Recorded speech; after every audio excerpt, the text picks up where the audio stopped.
అన్న 10 రూపాయలు ఇడ్లీ ఇవ్వరా? రే బుద్ధుందా లేదా నీకు? 10 రూపాయలకి ఇడ్లీ వస్తుందా? ఇక్కడ 30 రూపాయలు ఇడ్లీ. పొద్దున్నుంచి ఏం తినలేదన్నా, బాగా ఆకలి అవుతుంది. ప్లీజ్ 10 రూపాయలు ఇడ్లీ ఇవ్వండి అన్న. 10 రూపాయలకి ఇదే వస్తుంది, తీసుకొని పో. అన్న ఇడ్లీ ఇవ్వండి అన్న. కూర్చోండి అన్న, పంపిస్తాను.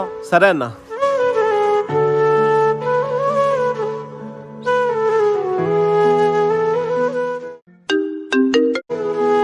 హలో, అవునా? సరే నేను ఇప్పుడే వస్తున్నా. అన్న నేను అర్జెంటుగా బయటికి వెళ్ళాలి. మీరేమనుకోరంటే ఇది మీరే తినేస్తారా? వద్దులే అన్న. అన్న ఈ బిల్ ఆల్రెడీ నేను పే చేశానన్నా, అలాగే వదిలేస్తే వేస్ట్ అయిపోతుంది. కనీసం మీరన్నా తినండి అన్న. సరే అన్న.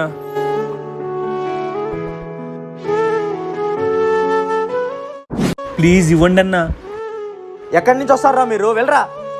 ఒకరి ఆకలి తీర్చలేని మానవత్వం ఉన్నా లేనట్టే. ఈ వీడియో నచ్చితే లైక్ చేసి ఎలా ఉందో కామెంట్లో చెప్పండి.